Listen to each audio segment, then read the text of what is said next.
him. Sorry, him. How dare he do that? He's doing this as a father who knows he has failed his son, has neglected his son. We've tried to go halfway over the waterfall by accepting things like gay marriage, which is an oxymoron. I don't agree with gay marriage. It's not a real thing. I don't agree with gay marriage. But listen, what people do privately in their homes, they want to f each other, let them go at it. But you cannot mainstream that kind of behavior. You come from an artsy background. That world is full of homosexuals. There's no question and no doubt that has influenced your opinion as it relates to this. My opinion is to come out of this very alpha male, that's military a cheap shot. That's a cheap shot. I'm just saying that it's true. There's a lot of that there. Okay, all right. So I went to see my friend. You, by the way, you bastard.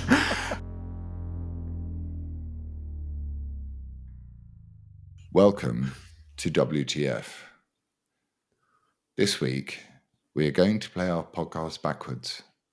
Well, you reminded me of something right here, a headline that I saw Calvin had tweeted yesterday, or at least had responded to. BBC News, London's 850-year-old food markets to close. Oh, don't. Astonishing. Tell us about that. Don't do this to me. I said I was upbeat and everything, but I have to ask you about this. Yeah, Billingsgate and Smithfield.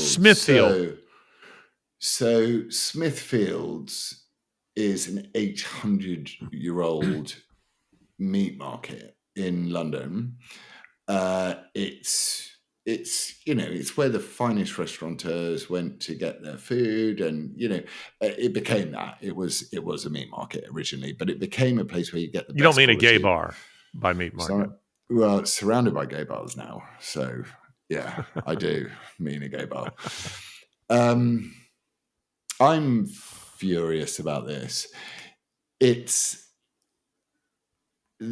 Smithfield's. If you go to the buildings, have you been there? I have, yeah. It's been some time, but yes, I have.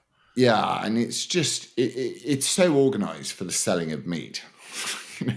In a time of less refrigeration than we have now, it's and just to shut it down and close it down. And Billingsgate Fish Market as well, which they've also withdrawn funding from. These things were subsidized, okay? And now we're subsidizing an HIV statue in London. I mean, no one has mentioned the word HIV in London for 20 years or since Freddie Mercury. No one has cared about HIV in London. No one. We're building a statue to the victims of HIV in London. And it's like, I'm really sorry. HIV is not a problem in London. You're spending £28 million on that. Why aren't you spending £28 million on trying to keep this historic, near-millennial celebration of who we are? I can't. I'm so happy I don't live in that shithole city of diversity, and I hate it. I am so against it. And you know what they'll come after next? They'll come after the flower market.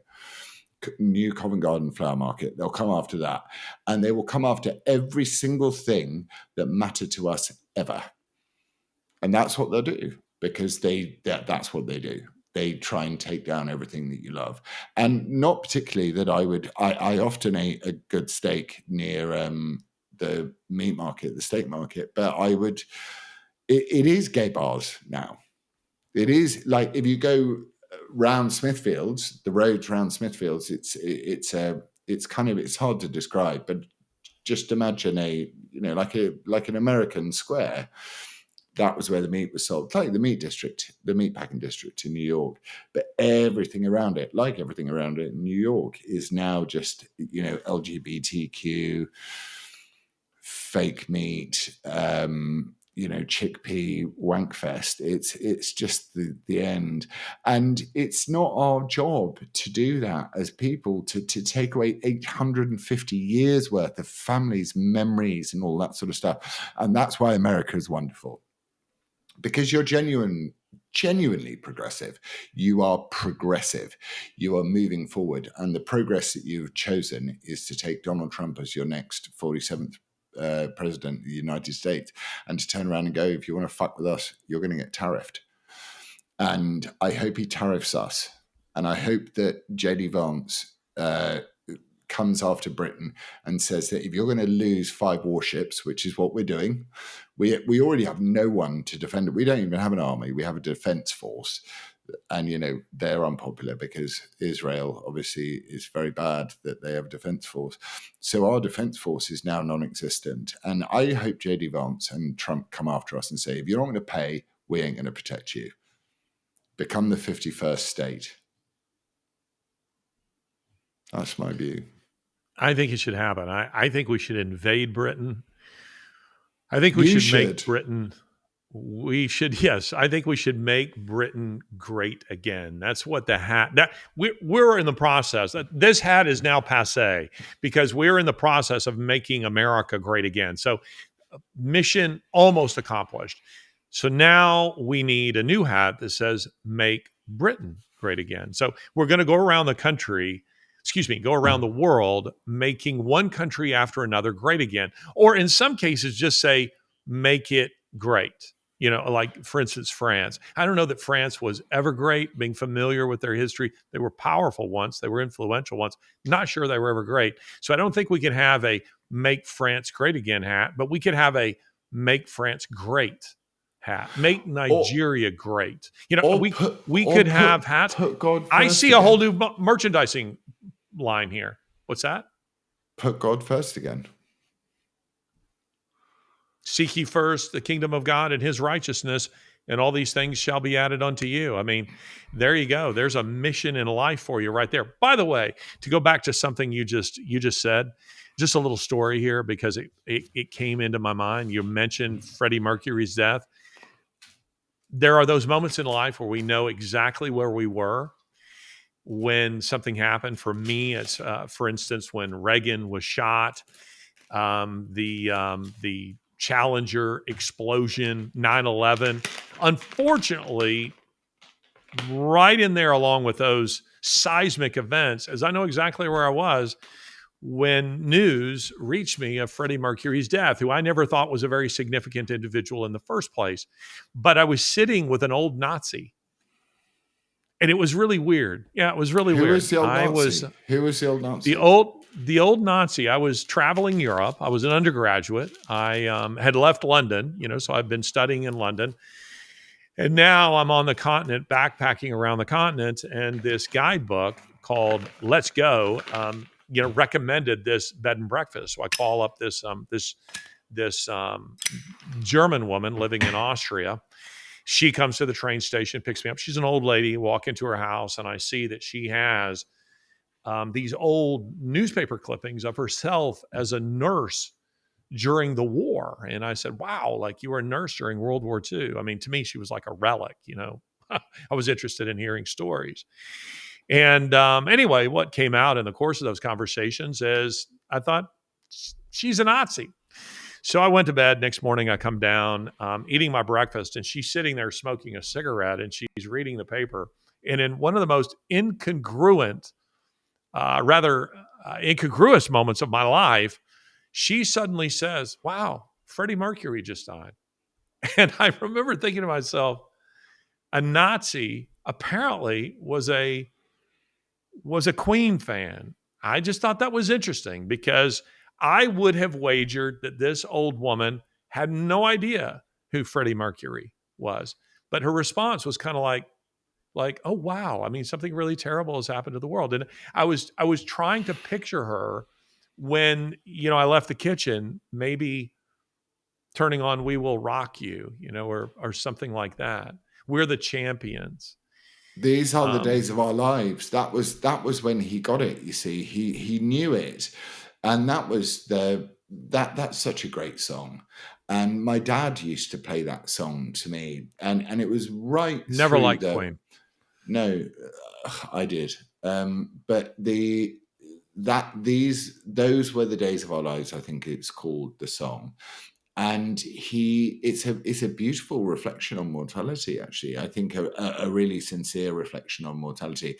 And if you watch the video of it, and he's being ravaged by not AIDS, by the Fauci medicine that destroyed the bodies of these young men, and AZT, which destroyed, and Larry Kramer, who wrote The Normal Heart, one of the great plays. I mean, a really wonderful play, truly beautiful play, written by this guy, Larry Kramer. And Larry Kramer wrote in the, what's it called, that magazine, the Greenwich Village magazine, the Greenwich Gazette, or whatever it was called.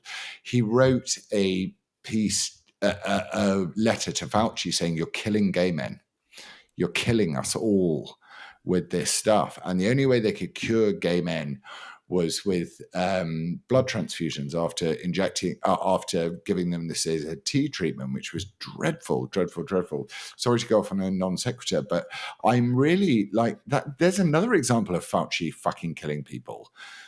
Well, I think using the back door. I think if gay men don't want to die of AIDS, then you need to stop using the back door. I mean, the human body was not designed for that. I can't do that. The human body wasn't designed for that. I can't do that. I have this problem with Calvin. It's like, I know, I understand that, it's not right, in terms of one can't procreate by being gay and stuff like that. And I'm not gay, and I'm not all of that. But I also think that gay people should be afforded the same civil rights as straight people. And I absolutely do not. You don't? No, absolutely not. In a debate that I did, on Al Jazeera some years ago against a Muslim and an atheist, very prominent atheist. It was interesting. The interviewer, who had read a piece I had written, I think it was a piece that I'd written for USA Today, and he said, and you say that every meaningful reform movement in the West had its roots in Christianity. What about homosexuality? And to his horror, I said, that's not a legitimate reform movement. It's not a legitimate reform movement. I agree with that. So we don't disagree. It's a perversion. And maybe this is a nice setup for our next show. We can have this discussion in the next show. I'd love to have it. Laurence, you can't go over a waterfall halfway. And the idea that you can mainstream homosexuality and then somehow you are going to say now that men can't be women and women can't be men, and they can't be in women's spaces and all this kind of stuff. Once you have embraced one illusion, or delusion, I should say, once you've embraced one delusion, all the others necessarily follow. And that's what's happened in the West, is that we've tried to go halfway over the waterfall by accepting things like gay marriage, which is an oxymoron. I don't agree with gay marriage. It's not a real thing. I don't agree with gay marriage.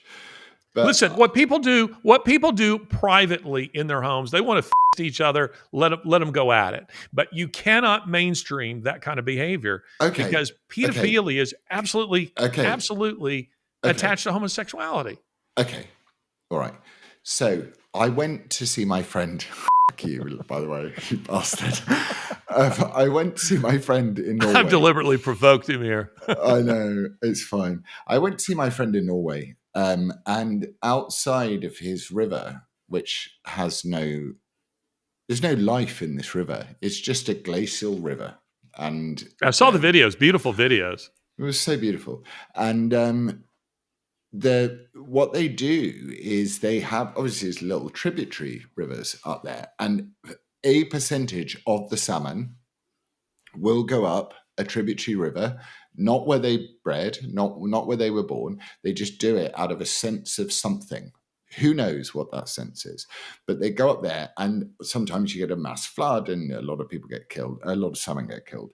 But there is, within the human condition, an anomaly. Within the animal kingdom, there is an anomaly. And I'm not saying celebrate it or give it a round of applause, but just know that it exists. And one doesn't need to acknowledge it by saying, oh, you can get married and we're going to celebrate your LGBTQ madness. But I do think that people who want to, who don't like vaginas and they want to have sex with people in their bums, whatever, they exist. And we can't just say you're a perverted pedophiles deviant. Exist. Yes, they do exist. But pedophiles, who want to have sex with children. Yeah, but there's no consent in pedophilia. So there is consent in Well, homosexual behavior. what I'm trying to say is this: that the same arguments to mainstream homosexuality are being used to mainstream pedophilia, and But the that is to gays, say the that it is gays, natural. That the it is gays don't want natural. the good gays. Don't say it's natural. They know that they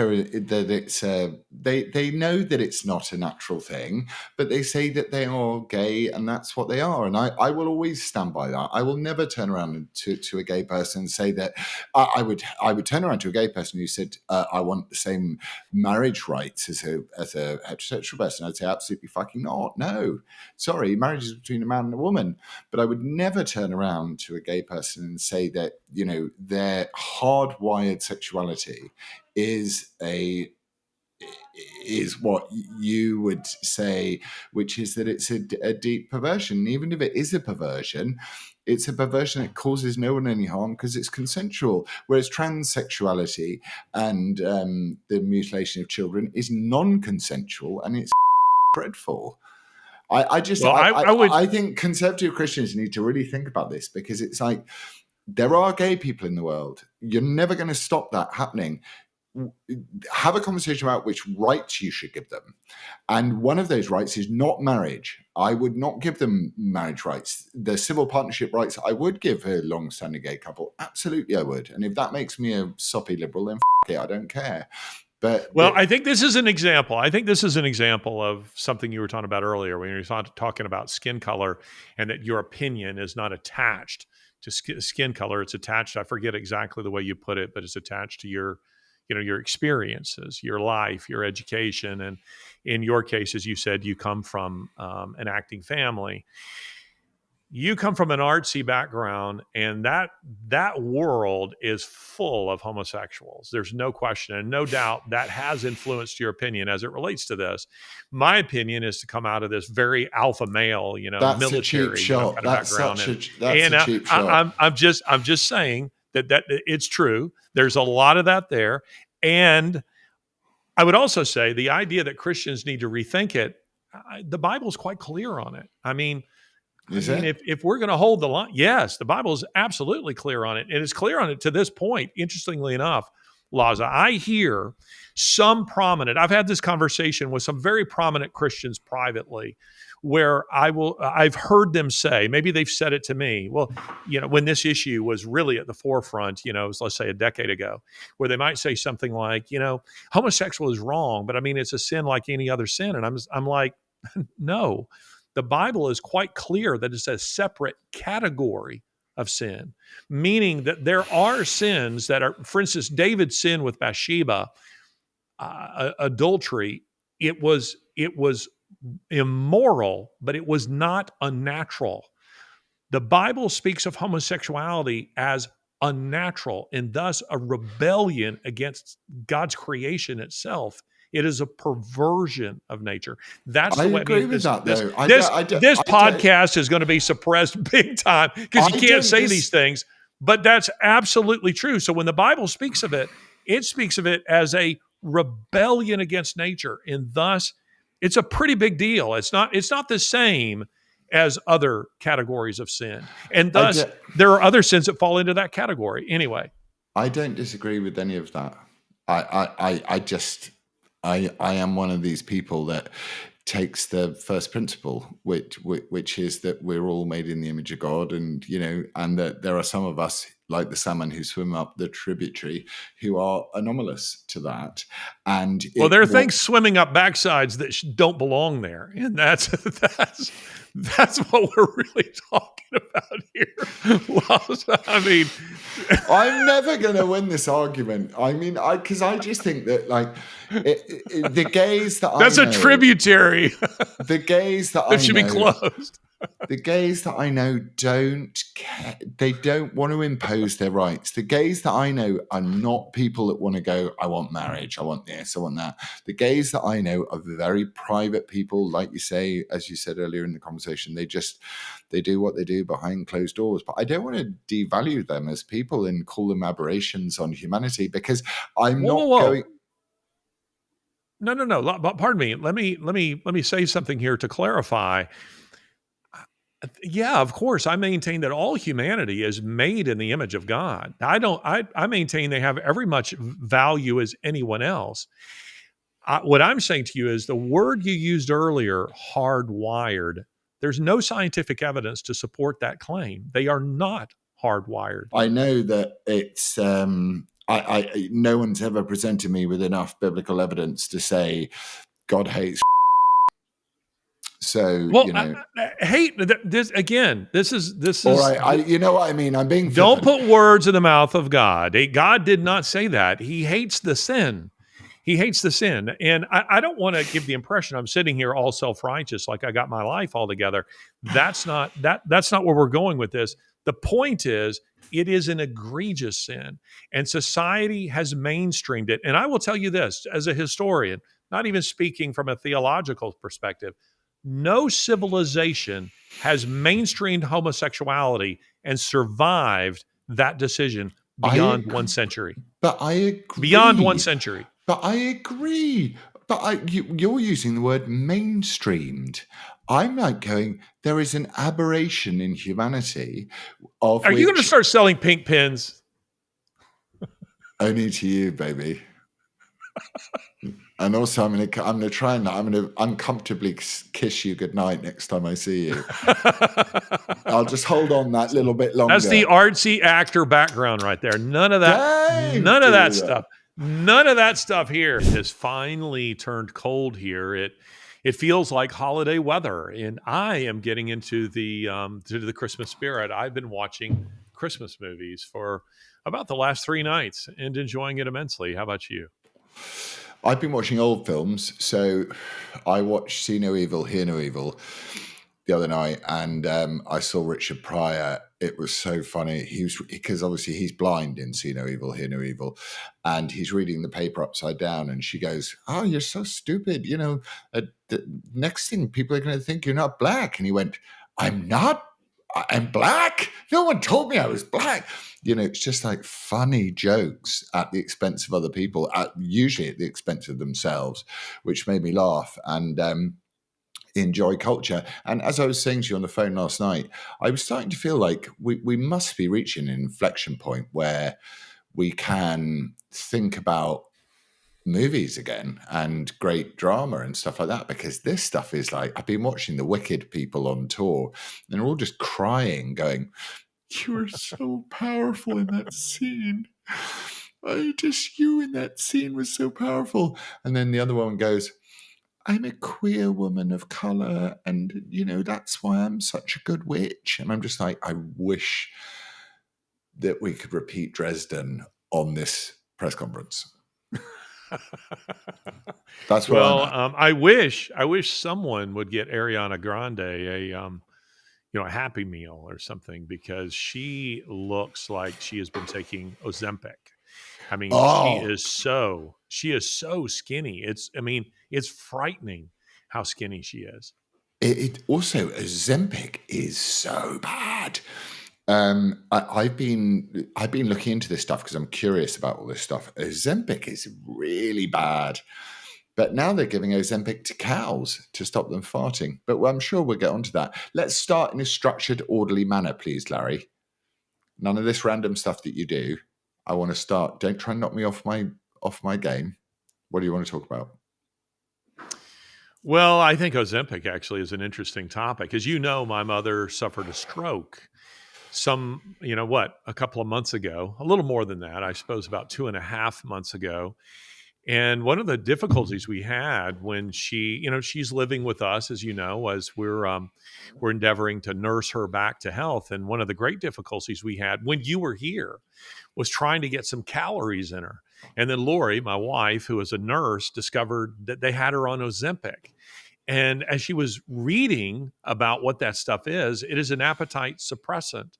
So here's my mom, consuming, if left to herself, 400 to 600 calories a day, which is a death sentence. I mean, that's like Auschwitz level calories. And we were doing our best to try to get something in her. So once she was off Ozempic, suddenly the appetite returned and she starts putting some weight on again, or at least maintaining. proper weight. It's frightening. But here's where I want to go. This is the place I want to go. Joe Biden pardoned his son. He pardoned his son. This is all over the news. And my question for you, straight out of the gate, so everybody knows that we didn't discuss this ahead of time. I want an honest reaction to this. And I want you to think very, very carefully about this. You're president of the United States and you have these kinds of powers. And your boys they've done things that are federal law breaking. Do you pardon them? No. I don't need to think about it. Well, I have thought about it. And because someone was, I think a Bitcoin person who I follow was tweeting about this yesterday and saying, come on, everyone would pardon their kids. And even a lot of conservatives were saying it, you're going to pardon your son, you're going to pardon your son. And I'm just like, my father takes fathering to an entirely new level when it comes to accepting the consequences of your actions.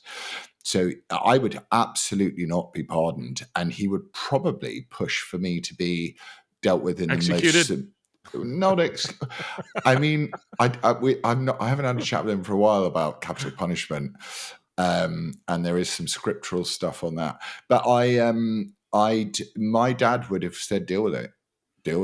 And my family, and I realize it's why I'm a conservative, actually, is because the difference between a conservative and a woke liberal is that a woke liberal makes every situation you encounter in your life someone else's fault, and a conservative makes it your own fault.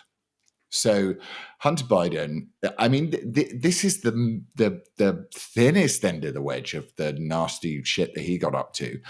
I mean, I did a film about him, which was based, I think, a lot on Miranda Devine's book, The Laptop from Hell, and, all of the things that he did. But Hunter Biden is a traitor.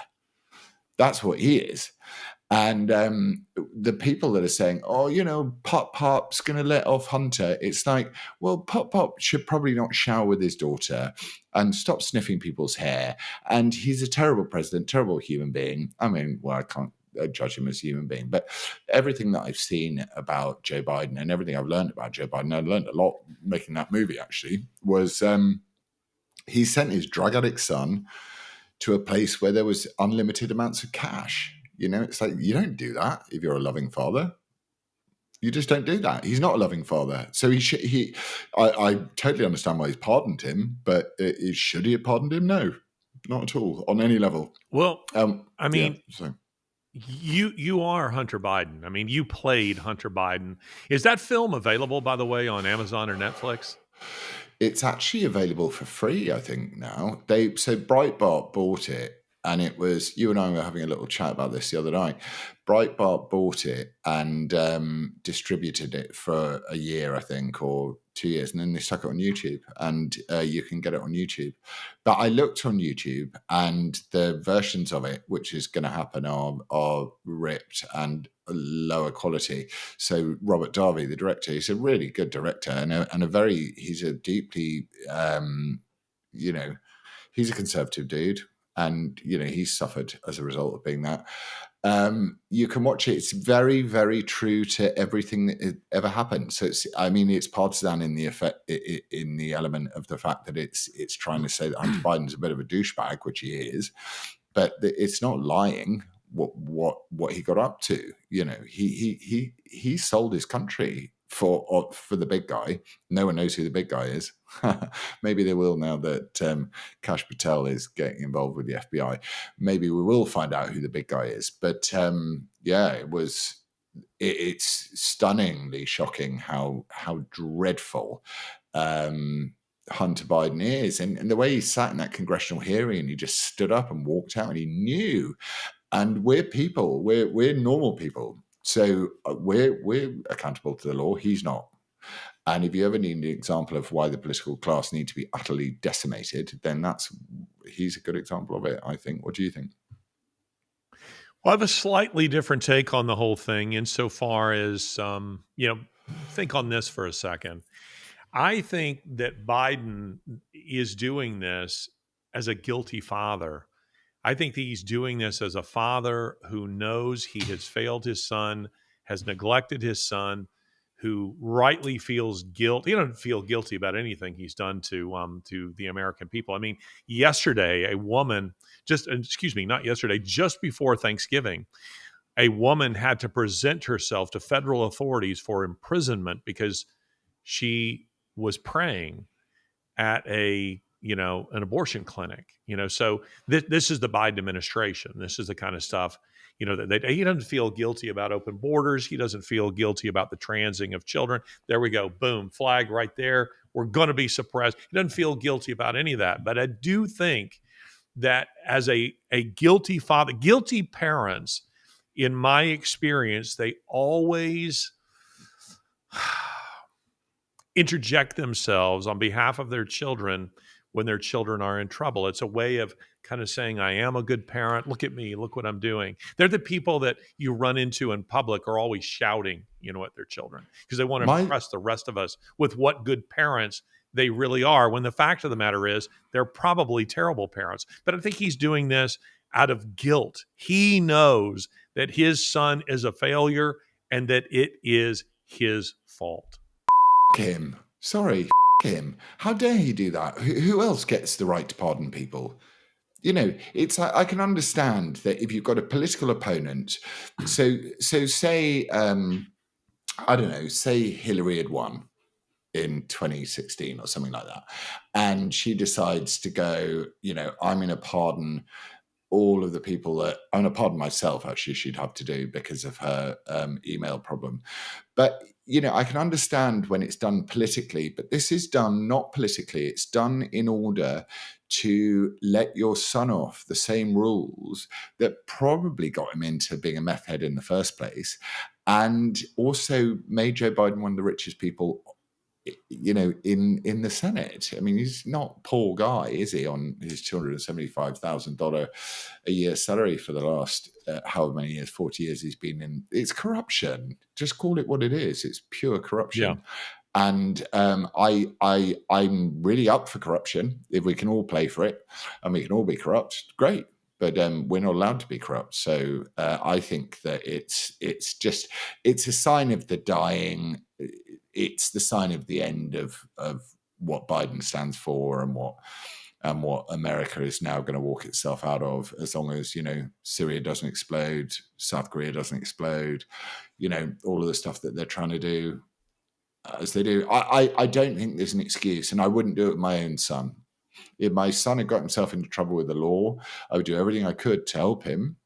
I would, hire him good lawyers. I would make sure that he was properly represented, but I would not say, I'm going to let you off the charges if I had power, because that's just pure corruption. I don't see another way out of it. Unless you knew that the charges themselves were corrupt and that they were just an effort just to do you harm, and using him as the vehicle to do it. But they weren't, were they? Because they, no, on a simple absolutely level, not. On a simple level, it's like you have to declare your addiction problem or whatever it is. You have to declare that.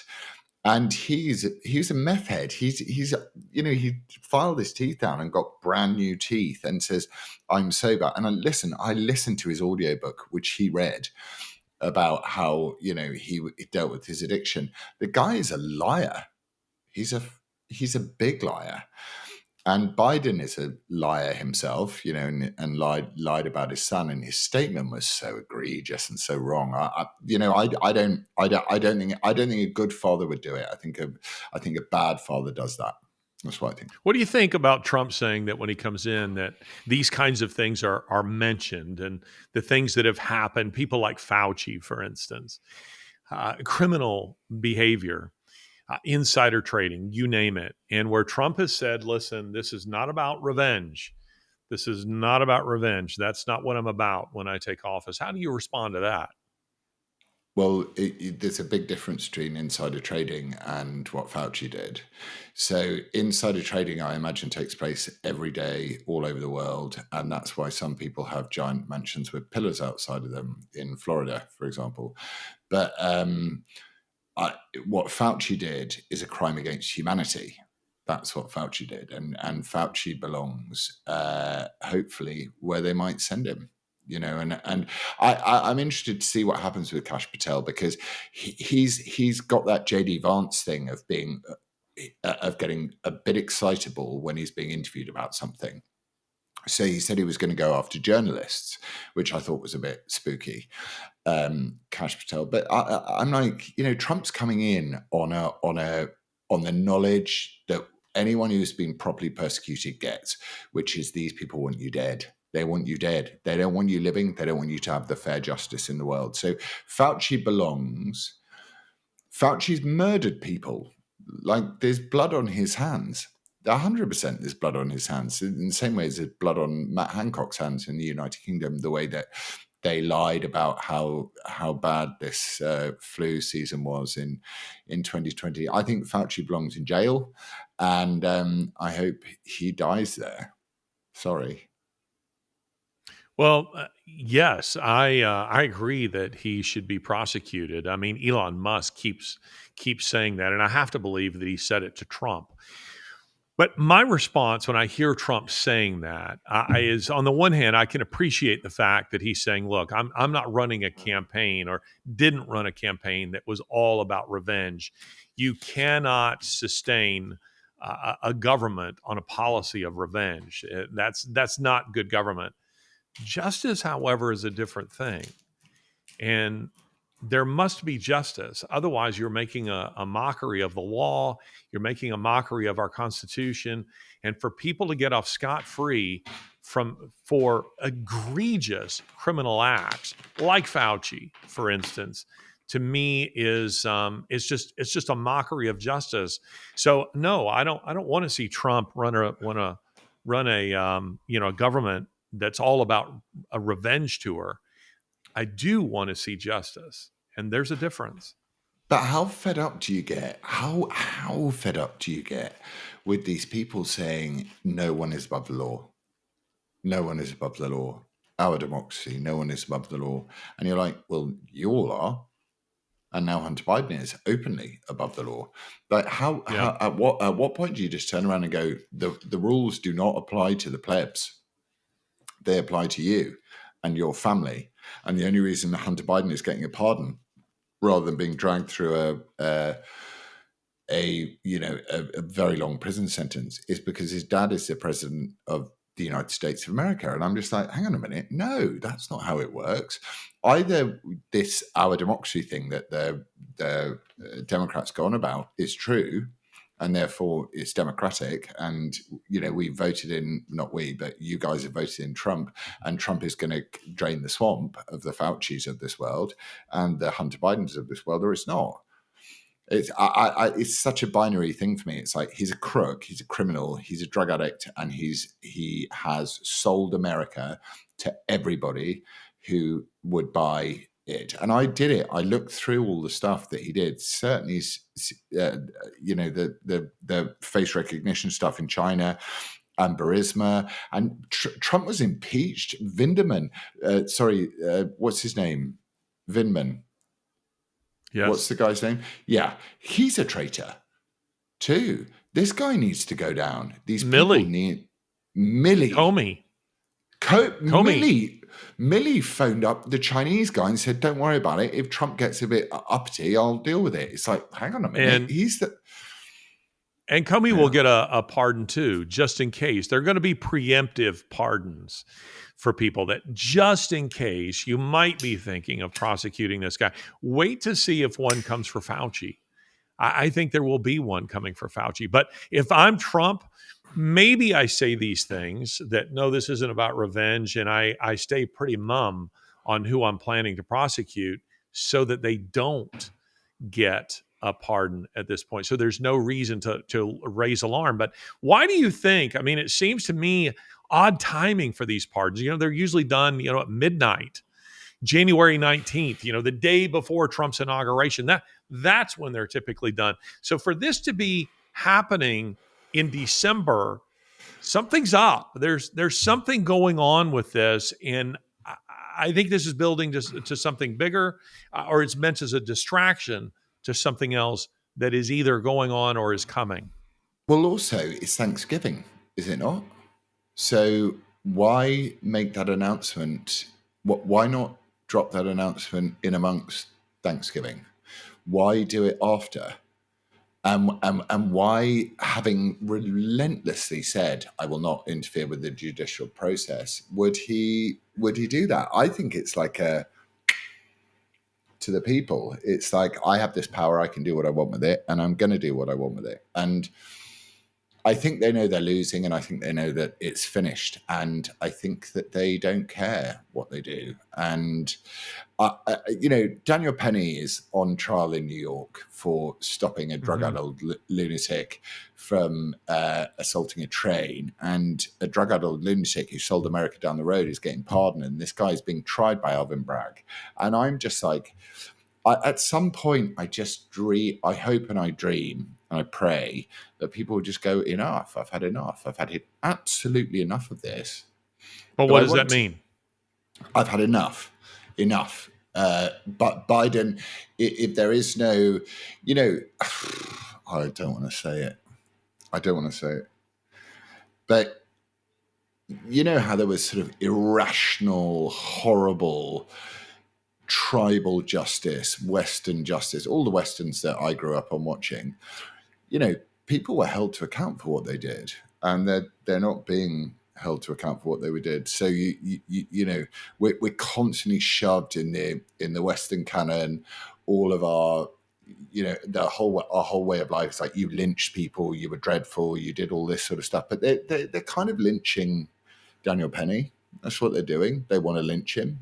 They want to lynch him because he's a white Marine or a white Special Forces guy who took down a guy of color, sanctified class member, and he's going to have to pay for that because of the color of his skin. And I thought that Martin Luther King and the Civil Rights Movement was there to stop that happening. But if we're going to play identity politics in that way, then I kind of, in the nastier part of my soul, wishes that we would play identity politics back and say, if that was a black Marine or a black Special Forces member or a black Ranger or whoever I'm not sure what Daniel Penny was, but if the race roles were reversed, he'd be a hero, and then this white guy, this privileged white guy, because the woke people are right on that, is getting off from being a traitor, essentially. And I'm like, hang on a minute. This is upside down and backwards. Daniel Penny took down a drug-addled menace to society. He didn't kill him. He put him in a chokehold. Chokeholds are famous. They do them on podcasts all the time. Joe Rogan has had it done on his podcast. Stephen Crowder has done it on his podcast to show what it is when you shut off, I think it's the carotid artery or whatever it is that provides blood to the brain. He took him down, he quieted him down, and the guy died, possibly as a result of the fact that he was a massive drug addict, etc., etc., etc. But I struggle to deal with the notion that if the race roles were reversed, he wouldn't be on trial. He wouldn't. In the same way as if Trump's son had done something bad, which he doesn't seem to have done, Baron Trump, he seems to be quite a nice little chap, and they seem to hold their family together quite well, that he would also be persecuted relentlessly for it. And I start to think to myself, okay, well, if you're going to persecute us, then we must persecute you in return. Or what does God say about it? You tell me, because I feel like I'm not a burn it down person, but I'm close. Well, first of all, I think I know the next role you need to play. You should play Daniel Penny. I don't have the hair. I don't have the budget for the hair.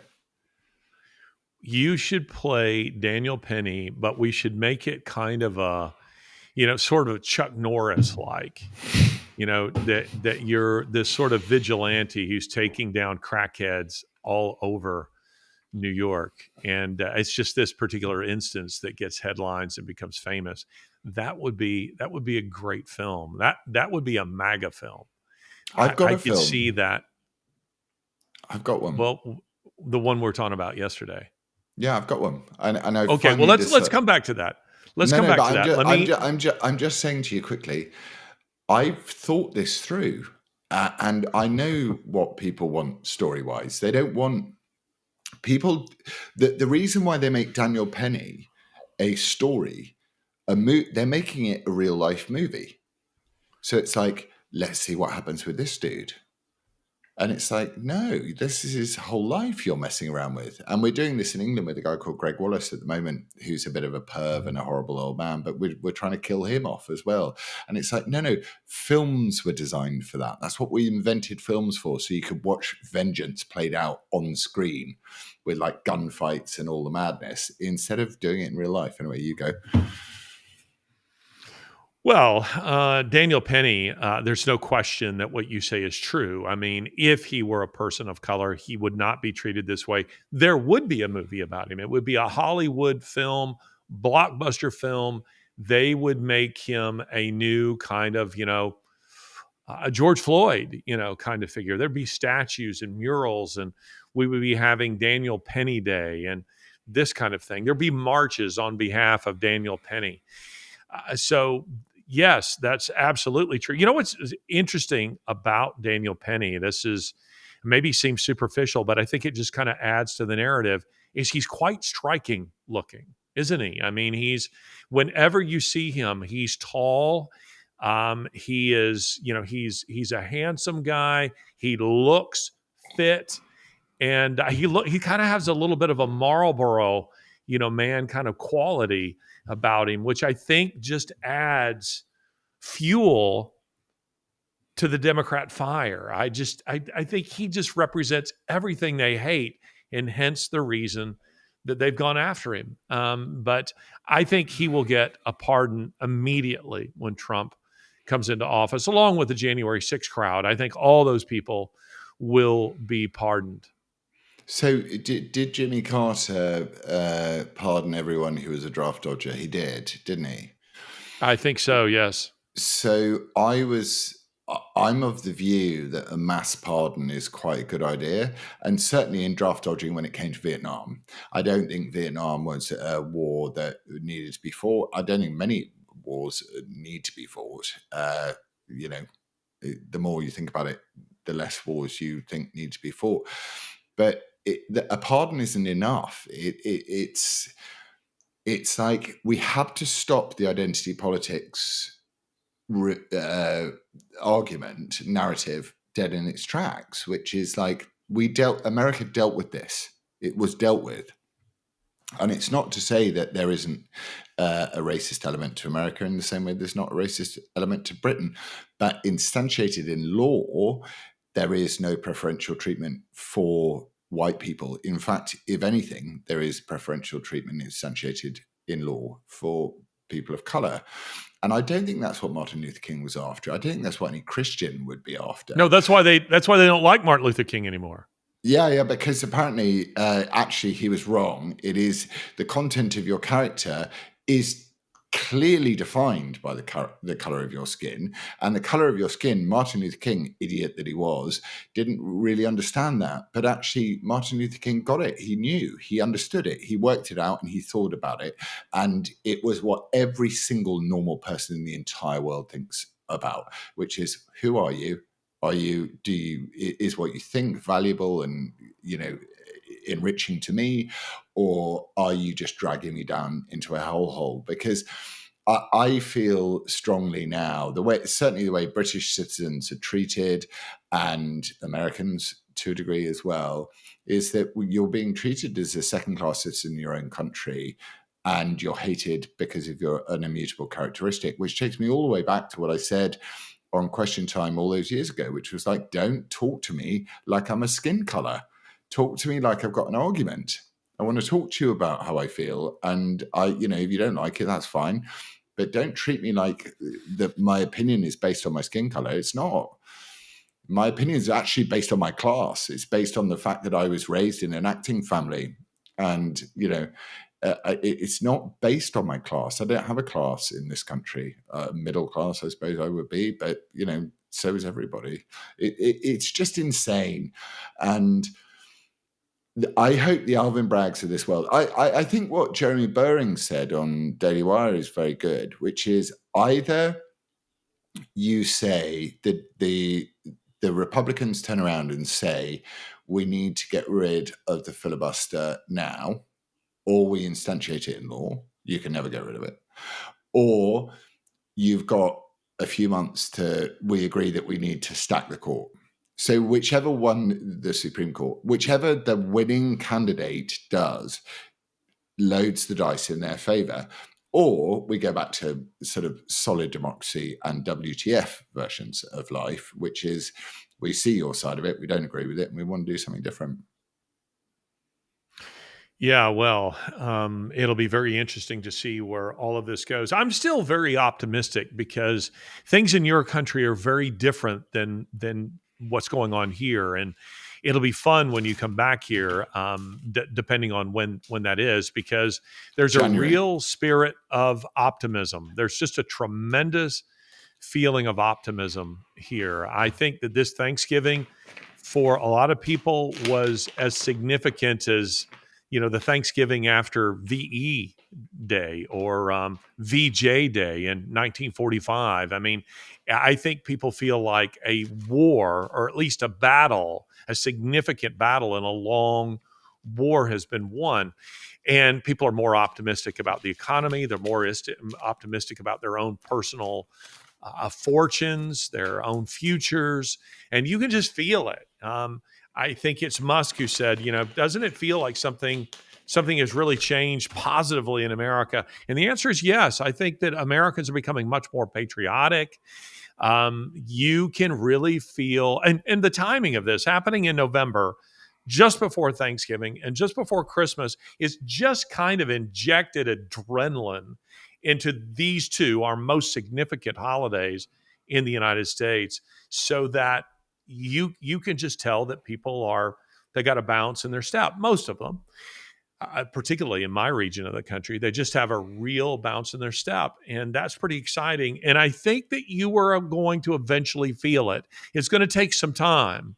I mean, Trump isn't in office yet, but I think you're going to feel it there. And I think there's going to be pressure applied to British government to start rolling back on the woke policies, on their immigration policies, on their persecution of British patriots, of decent people. I think that kind of stuff, you're going to start to see that changing. And as you and I were talking yesterday on the phone, and this is worthy of a conversation just in and of itself, I think that a lot of people who are canceled, their careers are going to be revived. There's going to be opportunities for them. And one of the things that I point to is this new, very family-oriented Apple commercial. It's a fantastic commercial, but it's significant because where we were talking about Jaguar, a couple of episodes ago, and how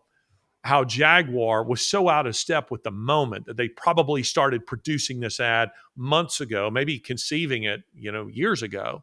And then they release it right after the election when everything is moving in the opposite direction. Jaguar was out of step with the moment. Apple was perfectly in step with the moment. They got it. And they understood that America is going back to a more traditional kind of America, very pro-family, very pro-child, and that's what their messaging looked like. And I think that we're going to see that in a lot of places. I don't think we're going to see it with Google, but I do think that we're going to see it across the board, mostly in corporate America. I think we're going to see it in film and media. I think guys like you who are canceled are going to have new opportunities. I really believe, Laza, that we're on the cusp. If we don't blow it, if we don't spoil the opportunity that's been given to us, I really believe we're on the cusp of something really, really magnificent. I really hope you're right. I mean, I don't hold any. I would actually use my response to your Apple point would be that, Apple have tried to stay relatively apolitical. I mean, they did chuck Parler off their app store. And so there is definitely a very leftist element to Apple, but Apple have tried to stay politically neutral because they understand that, the other half of the world that don't agree with them still buy their phones. But and I think you're right about Google. I think they're way too down the rabbit hole of all of the mad stuff that's brought the West to its knees. But I don't know whether I can walk back on a film set. Like I don't know what would happen.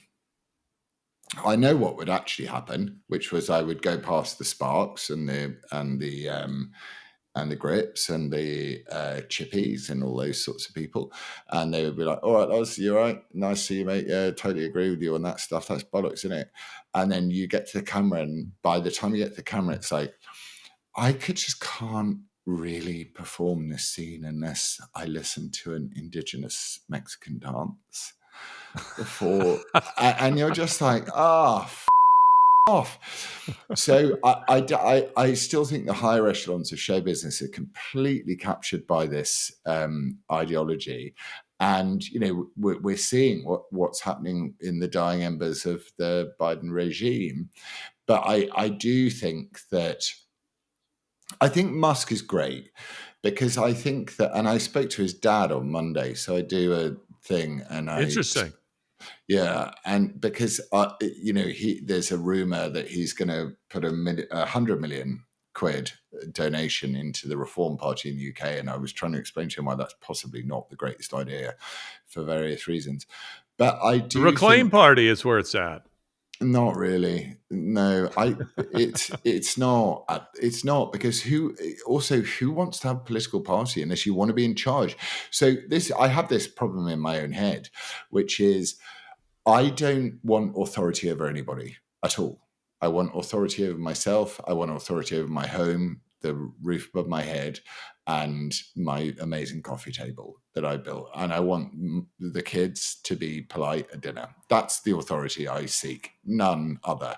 And it's only to help them when it comes to the moment in life where they have to serve their own children.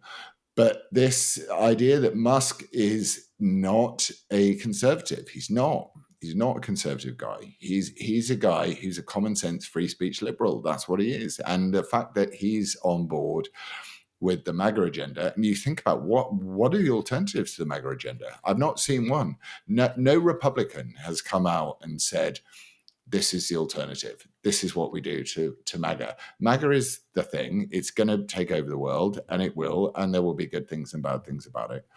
But I don't think I'll ever walk back on a film set soon. But I did, for the first time in my whole life, well, not my whole life, but my recent whole life, I did turn around and go, you know what? I have something to say. And it's not just you and me talking like this. The other thing that I was thinking is that we should be laughing a lot more. It shouldn't be serious. We shouldn't be sitting there breaking this stuff down and going, oh, that's a bit serious. We should be laughing at it. We should be going, yeehaw, Justice did. We should be this. That's what I think I am that. I actually don't own one of those hats, but I think that I have been very upbeat, very optimistic since the election. And I'm trying to send some of that love to you in Britain. I'm wanting you to feel it over there because I know that you are still in occupied Britain. You are still in occupied Britain, but I want you to know the landing craft are on the way and soldiers are aboard them, and the front is going to drop. Our boys are going to storm ashore through the surf, and they're going to fall to their stomachs in a prone position with weapons ready, and they're going to reclaim the island. We're going to reclaim Britain. We're going to take it again. Trump said at Mar-a-Lago a couple of days ago, which I think is hilarious, that when Canada. Trudeau was complaining, excuse me, what did I say? Yeah, Canada. When Trudeau was complaining that a tariff would destroy Canada's economy, he said, well, look, you guys have been stealing from us. What do you say we just make you the 51st state? I think we should make Britain the 52nd state. I think we would love that. I would love it. Wouldn't that be wonderful? Well, I also think Canada kind of like you look at Trudeau and you're like, I mean, maybe I don't follow enough leftist accounts in Quebec, but it's obvious that Trudeau is not popular. Poilievre is very smart, really smart guy. Yeah, very clever Really, guy. really smart guy, very affable. But I mean, he's kind of distant. Like I love conservatives like that. They're just like, oh, I'm sorry, I don't need to explain it to you. You're stupid. I like conservatives like that in a way, but he's quite affable in the way that he like when he was eating the apple. Do you remember? Yeah. And It's it was funny. just, it was Very brilliant. casually just destroying this guy.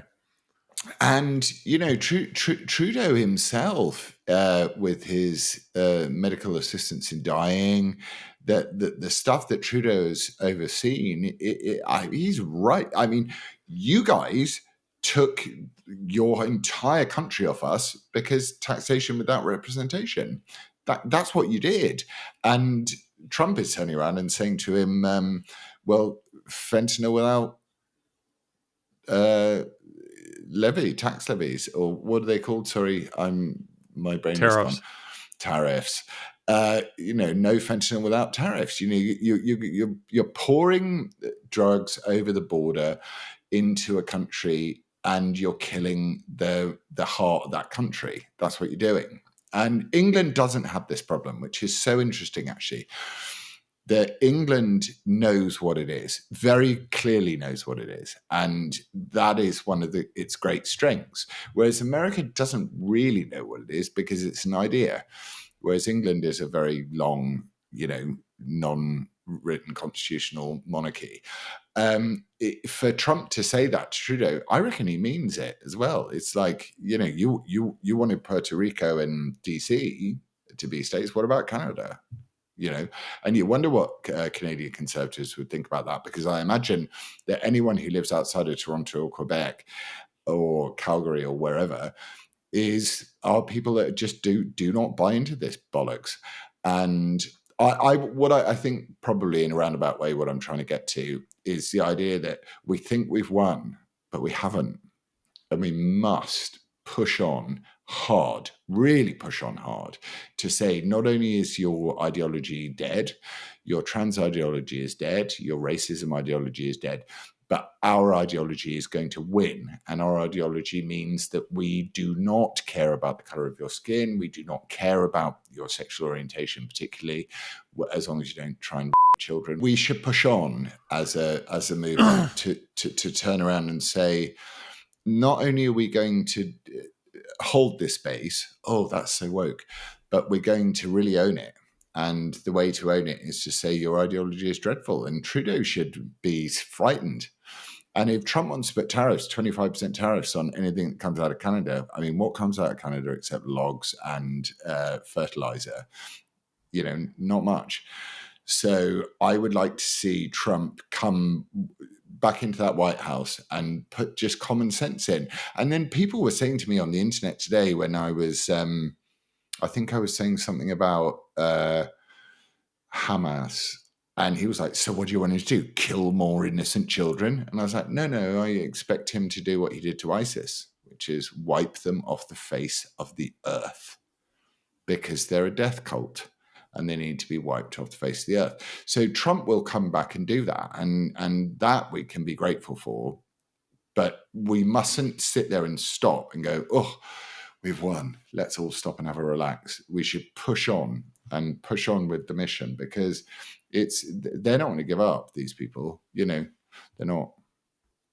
Well, that's why I keep saying and said earlier in this episode, we've won a battle. We've not won the war, and we can't waste the opportunity. But when it comes to Trudeau, the first thing that I see when I look at him is that he is definitely Fidel Castro's son. Definitely. I mean, 100%. I mean, it's incredible. There are a lot of conspiracy theories that are just sheer nonsense. That one has legs. He looks exactly like him, the same way that Prince Harry looks like, what's his name? Colonel Hewitt? Something James like Hewitt, that. yeah. Yeah, he looks just like him. I mean, but he's Fidel Castro's son. And when you look, by the way, at the travel scheduled Trudeau's in those days, They had a secret meeting at that time with Fidel Castro, and I've forgotten her name. Is it Margaret Trudeau? I've forgotten Pierre Trudeau's wife,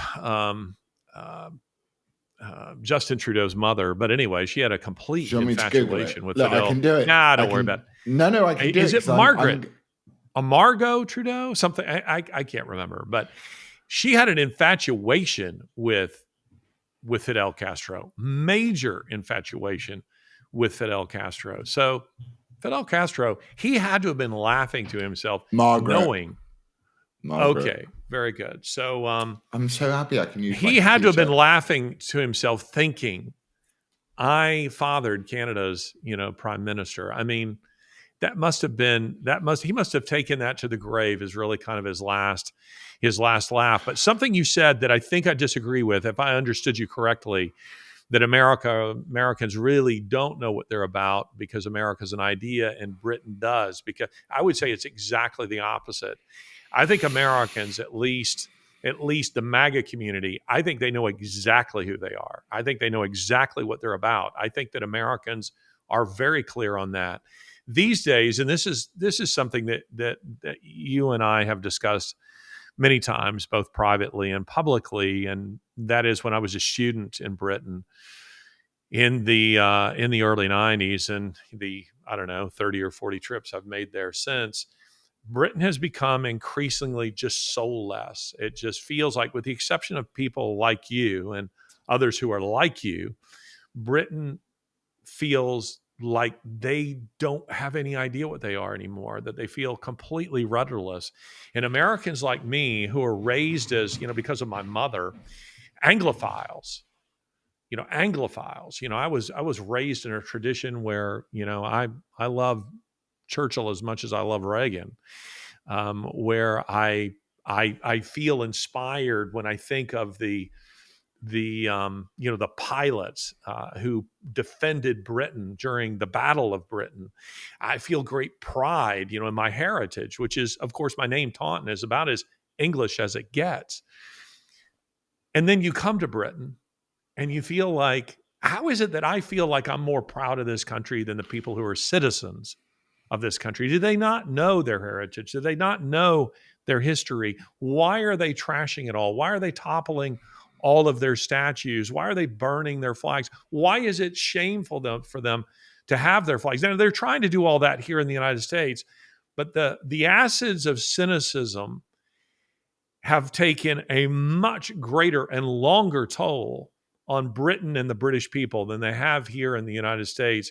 And my hope is that with Trump's election, that stuff's going to be pushed back. I mean, think, for example, if Starmer had said, as Trump just did, we are going to have a patriotic celebration of Britain. We're going to meet in Blackpool, and there's going to be a fireworks like you've never seen before, and a celebration of Britain. That's what we're going to do. That would be met with, well, you tell me, well, how would that be met? The British are very, very reserved when it comes to these sorts of things. So we've had armed police now starting to patrol Christmas markets in the United Kingdom, and we just kind of accept it. People don't go, why do we have armed police? This is silly. I mean, is someone going to die? Do we need police with guns? Like, we don't do America. We don't do guns in that way. So I would defend my point back to you in the essence of that America is the land of opportunity. Therefore, an immigrant into America, which is an idea, you're immigrating you're emigrating into an idea, which is, if you work hard and you've got a good idea, you can succeed. Whereas Britain has this thing called the welfare state, which was, I think, 100% was the leftist socialist revenge for the triumph of freedom over tyranny. And I think Hitler and Stalin were pretty much the same thing. I don't think that they were very different people. And they wanted the same sort of thing. One of them more ethno and one of them more ideological. But Britain has a national health service. We're a welfare state. And I know America is to a degree as well. And Obama tried to bring in Obamacare and all that sort of stuff. And you're banned from various ways. But Britain has this idea, and it's stuck like a bad record in our mentality, which is like the National Health Service is the best thing in the world, and everyone gets free healthcare. But actually, what happens as a repercussion of that is that you end up with a nation that is attached like a wart to the side of a socialist idea, which is the National Health Service. So until Britain deals with the problem of free healthcare and free benefits to those that seek refuge in our country, they don't seek refuge in the same way as someone who seeks refuge in America does. They seek opportunity. That's what they do.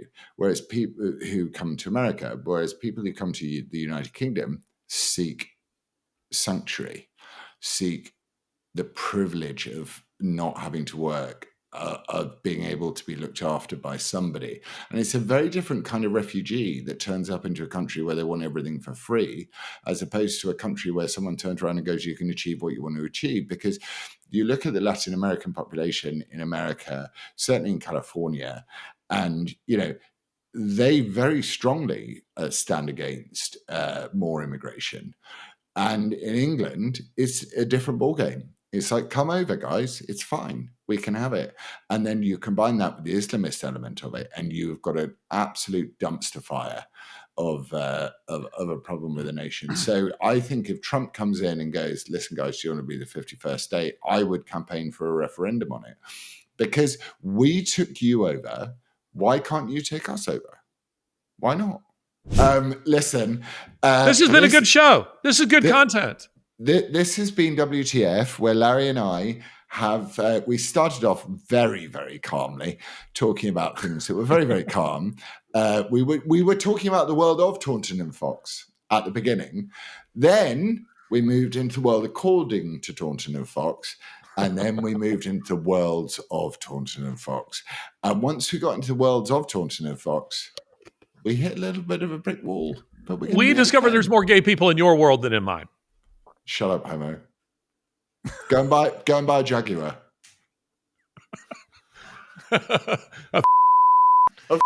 Definitely not. Definitely not. We're going to get the most suppressed one ever now. I mean, I thought last week's was bad, but this is going to get we're going to be. But you know what? I take pride in being suppressed because it means we are over the target. You get this many views on one episode, and the next one, it's like nobody's seen it at all. It's absolutely incredible. But that's okay, brother. It's always good to see you. It's always if they keep following us and the show keeps growing. This is the fastest growing podcast in the world. Did you know that? It is. It is. It is the fastest growing podcast in the world. All right, guys. Well, it's been wonderful seeing you today. Give my love to all on that side. Say hello to your dad. Say hello to Lizzie for me and Lee. We look forward to seeing you not too far in the distant future. It's going to be a lot of fun. But I will warn you, it will actually be cold here. January, and also, work on your homophobia. Just work on it. And your transphobia too, because I bet the next thing you're going to say is that trans people don't exist.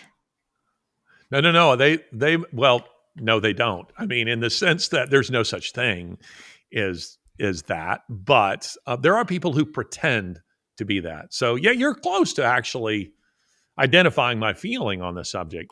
There's no such thing. Men can't be women and women can't be men. It's just as simple as that. And the next thing you're going to say is that minor attracted people need to be stigmatized. Oh, I think they need to be executed. I would be in favor. Is that a word we can say on here? Minor attracted people? I think you should. I mean, if we're talking about actual pedophiles, not somebody who's actually committed that. No, listen, the Rotherham people, the people who did that stuff, I'm in favor of executing those people. What's good about this is it's going to be really good for our channel engagement. It's going to be great for our channel and game. Muslims will love it.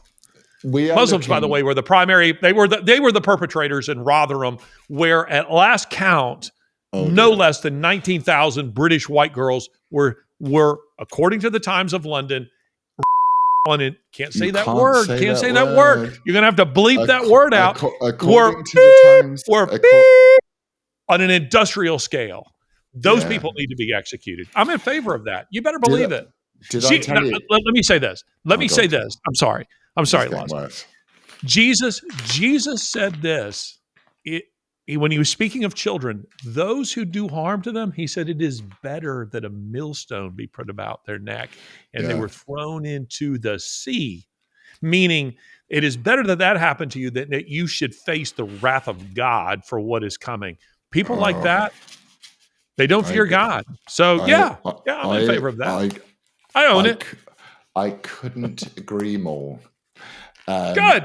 I don't think that it is the right of one human being to take away the future of another. I think that is absolutely wrong.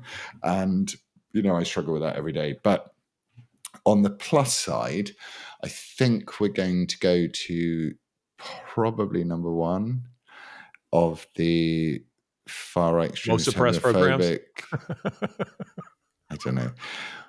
We're going to work hard, and we're going to, I think good things are going to happen here. And if either of us are found dead, someone find Hillary Clinton. Because she did it. No, you fans of Freddie Mercury are who you need to find if that's what happens. Quite cool. But I do want to say this. Well, they would be cool with the things that I just said. But you know what? They would.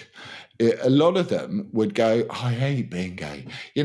Look, there are not many. I don't meet a lot of the gay people I know. They're not real activists. They're not like, I'm gay. I'm gay. Listen to me. I'm gay. They don't care about it. It's just that's what we've been seeing for about 10 years now. And I understand it's a normal reaction, but I also think that if there are battles that God wants to fight, or we can fight in the name of God, I don't think that's one of them. I really don't. I think there are so many more pernicious things like the minor attracted people and the child mutilation cult. I think we should focus our energies there and leave the poor gays alone. They've not done anything wrong except bum each other. By the way, I do want to say this. Having teased Laza in this episode right here about his artsy background. There is an actual Lizzie is a real human being. I want to confirm that this is not a front. She's not a front. She's not a fictitious person hiding a gay lifestyle that he actually lives in London. She's real. She's a woman, and I think he's actually attracted to her. So, I just want to say this. He is a heterosexual. When he says that, he means it. It's actually true. I went to boarding school. I've experienced people trying to impose homosexual on me. You need to stop right there. No. Do you want to know a story? End of episode story. Maybe not. No, it's a good one. So every night for a while when I was at school, before I'd gone through puberty, these two guys, I don't even want to say their names, but I will. Kierstarmer and no. One was called Angus and one was called Harry. Anyway, they used to come into my room, and it was kind of play around. It was like, hey, it's just play around, yeah. And it was not play around. And one of them was a very good sportsman, and I had a bag of golf clubs in the corner of my room. And I said to them, if you come into my room again, I'm going to hit you with one of the golf clubs. And I hit one of them with a golf club, and he went from being the best sportsman in the school to a cripple pretty quickly. Wow. Yeah. So did you suffer consequences for that? No, I did. Or did you receive a pardon from your father? My father pardons me for being gay. Pop, I love you. You're weird. I mean, we're both weird. Jonathan, are we weird? Yeah, kind of. He says you are, that I'm not, but he agrees that So you we're are. You're. so we're going to come and see you in. Do we have any more like homoerotic stories you want to tell us before we No, depart that from was the show? quite a masculine story. I like beat. Okay, the guy. it's true. It's true. You beat a man. I beat a man off. I loved him so much. Okay, this has got to stop. It just needs turning off. And This is going. I am sorry, people who are watching the show. By the way, I get a lot of grief about your language on this show. They don't say anything to you. They just write me and complain bitterly about it. But I will tell you this: when you get a couple of guys together over the course of a weekend, if Laurence and I were left together at Layla, my home on the lake for a weekend. Now, let's just say that Lori and Lizzie, they went on, some kind of shopping weekend or something.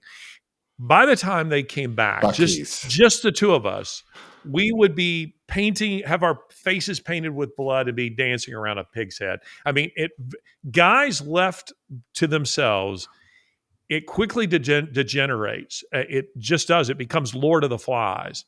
It does. And it should. Women are a civilizing influence in our lives. They are a civilizing influence, unless you're a beta male, in which case you're already like a woman anyway. So it doesn't really matter. I'm going to go and cook Lizzie some dinner, clean our bedroom, and apologize for being a man.